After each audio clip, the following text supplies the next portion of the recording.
Britain and the European Union no longer trust each other in trade talks, according to a senior EU figure. European Parliament Vice President Katarina Barley said she was pessimistic about the talks.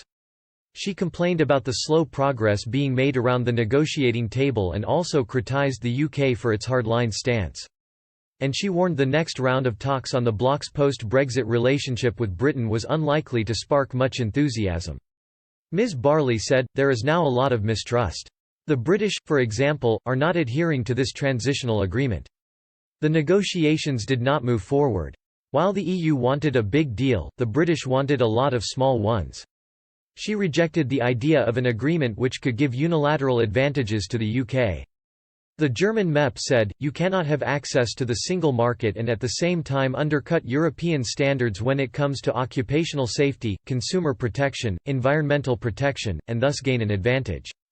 It will not work under any circumstances." The Brexit transition period could be extended beyond its December 31 deadline if both sides agree to do so by next month. Ms. Barley said she would not support an extension but did think such a move was out of the question. She said, "Boris Johnson has already shown that he is capable of twists and turns." Speaking as bilateral trade talks between Britain and the US got underway, Ms. Barley said the negotiations would be particularly tough with the US in difficult waters economically because of the coronavirus pandemic. Britain is still in a transition period after leaving the EU in January, so remains part of the European single market and the customs union.